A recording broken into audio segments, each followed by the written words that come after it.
Hello everyone. So today, we're gonna install Windows 2008 manually. Una natin gagawin is open our VirtualBox, then click the new button, then kahit ano naman ilagay nyo. Pero ito na ako, Windows 2008. Then automatically na siyang magbibigay ng available version which is compatible din sa inyong device. Ito, 64-bit. Um, Palit lang tayo ng folder kasi para mas organize. So, lagay na ako dito. Uh, Call it Dawn 2008 OS. So, doon na malalocate yung file natin. Yung sa ISO, wala tayong ilalagay doon kasi manually natin yung gagawin.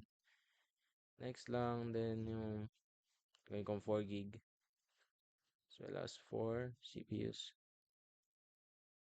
Next, then next. After that, finish. Ito yung parts na dapat di natin makalimutan. So, Windows 2008. Punta lang tayo sa settings. Then storage. Click empty. Then itong optical drive na to. Then i-choose na natin yung ISO which is yung 2008. Yan. Um,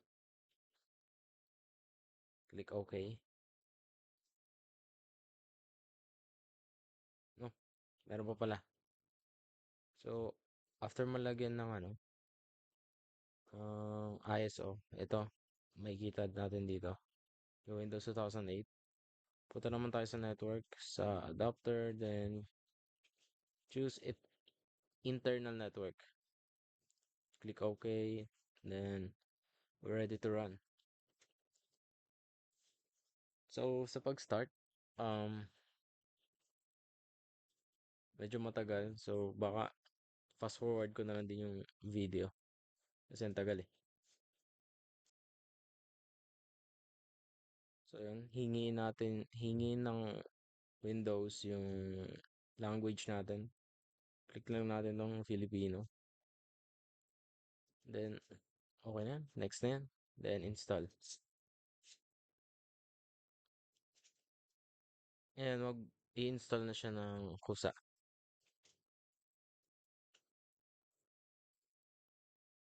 Medyo matagal na yung process. Dito, may option tayo. Dahil yung binigay ni Sir is Windows 2008 R2 Enterprise Full Installation. Then next lang natin. Accept the license terms. Custom. Drive. Click new. Then apply. Pwede naman babaan pero ang minimum is 15 gig. Okay. Then after that, click format. Okay. Then next. So yan, medyo matagal lang yung process na to. Fast forward ko na lang din. Back. So yan, after ma-install, kailangan lang natin i-restart yung VirtualBox. Then wala na tayong gagawin. Actually, may lalabas yan. Yan, yung press any key. Then, huwag nyo lang i-click. Kasi meron na tayong boot drive. Which yung kanina nga, yun na format natin.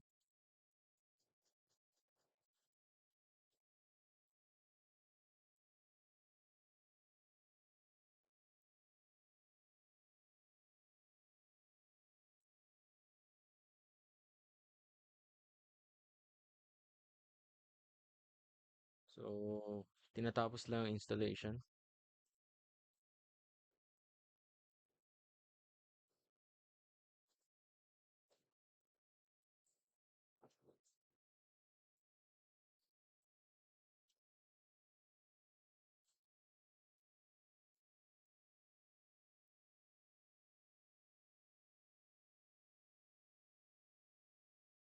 Pag natapos naman yung installation, kusa na siyang mag-ano, mag-run.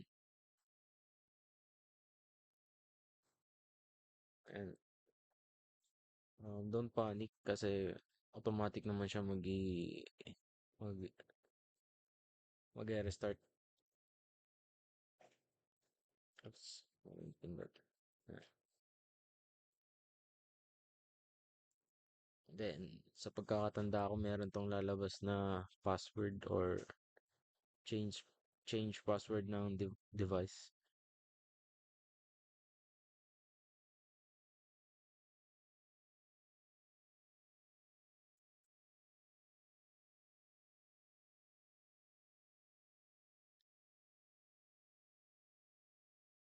Yeah, the user must be changed. The user's password must be changed. Okay. Uh, need neto ng capitalize letter, then numbers as well. So, Don, 1, 2, 3.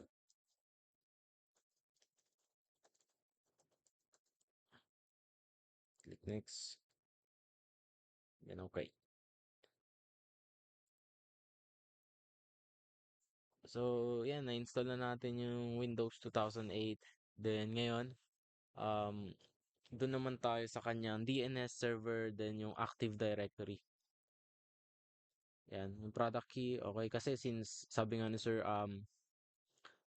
hindi license ang product key natin. So, hayaan lang natin yan.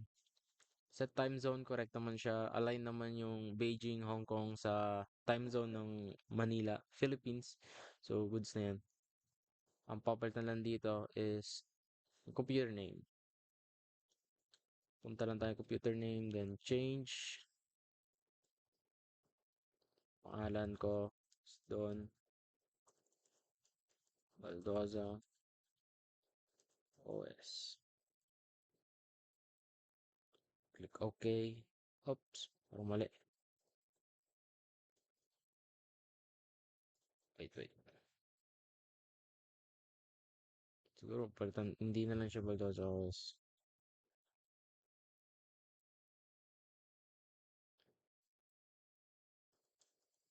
Baldoza S2A. Okay. Then, kailangan nito ng restart. So, kakatanda ko. Okay. Close. Then, restart now. Kailangan talaga i-restart siya. Kasi, hindi natin ma-access yung iba kapag hindi natin na restart. Sa pagtatry ko kanina, ganun yung nangyari.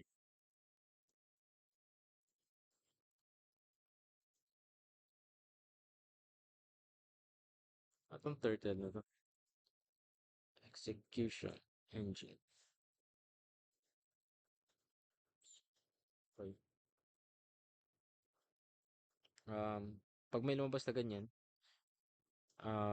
punta lang kayo ng input, keyboard, then click this. Then hihingi na yung password ng PC nyo, type nyo lang, then click enter. Yan. Medyo malapit na tayo. So once na nag-loading na yan, um, punta tayo ng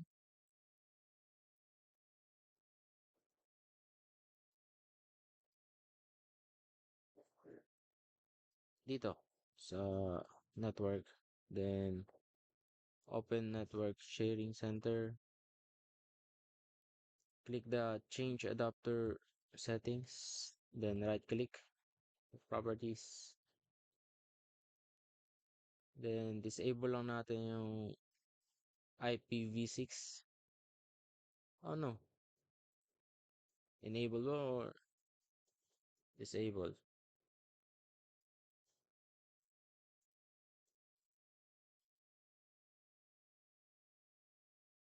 No, enable. Okay, yan, cancel lang natin to, X lang natin to, Then punta tayong add roles. Next. Then click Active Directory. Then i-install na natin siya. So next lang yan. Then install. So depends sa ano nyo, kung gaano katagal yung ano pag-install.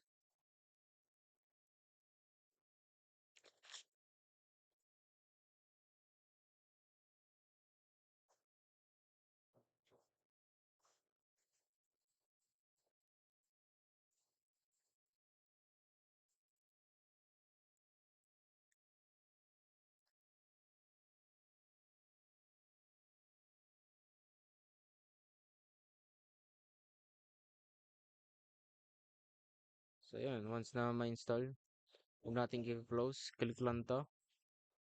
Then next. Next.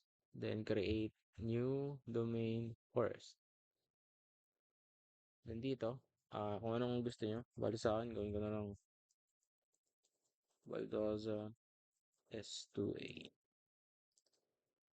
dot server dot com. Basta may dot com, goods yan.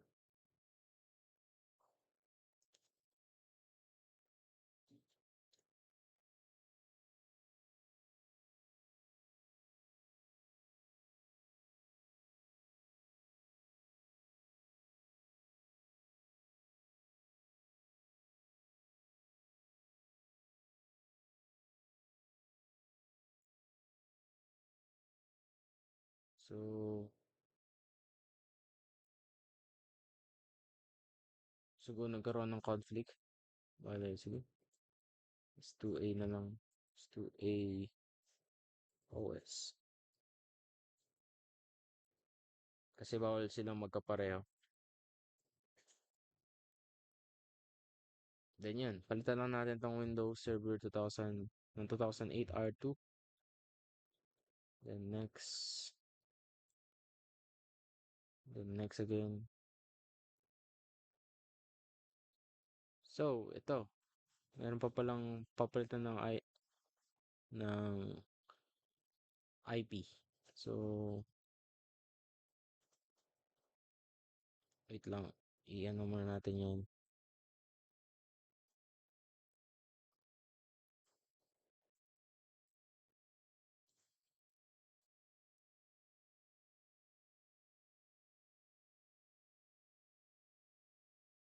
So,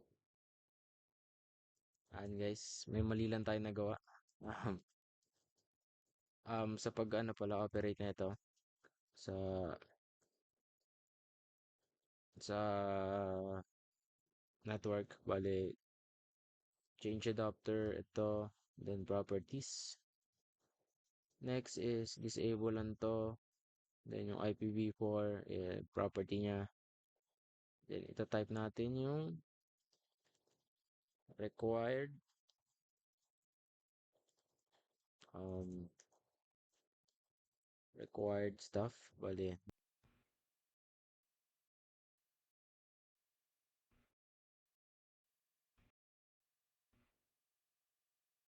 is 192.168.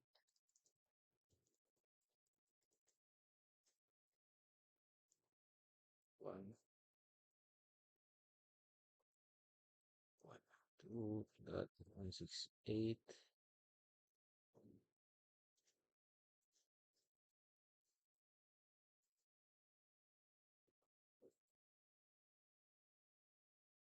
One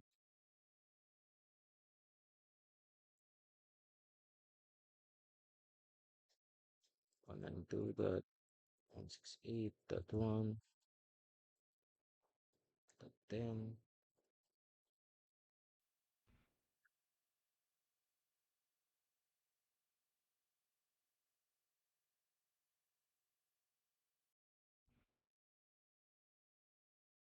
Then dito is 8, 8, 8, 8. Then click OK.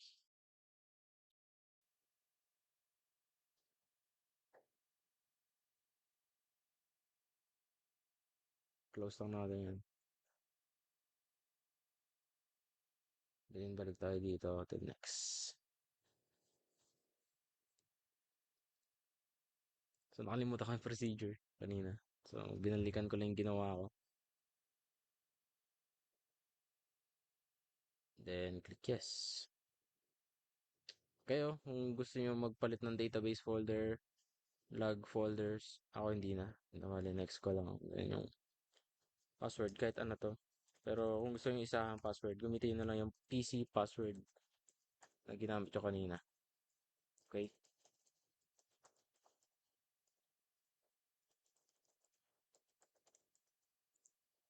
Next. Next. Yan. After nyan, re-reinst mag-restart siya.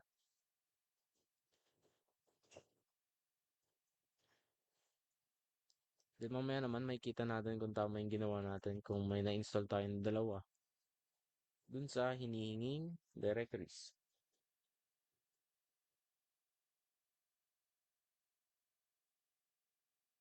Tapos na tayo sa lahat. Then click finish. Restart na.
Edit lang natin yung password.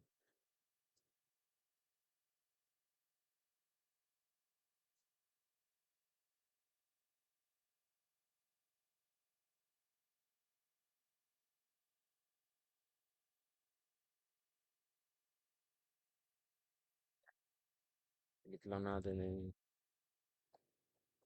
password.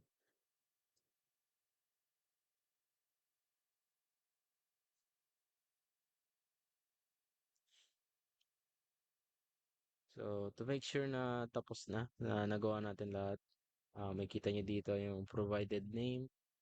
Yan, yung server. Then, itong local area. Then, punta lang tayo dito.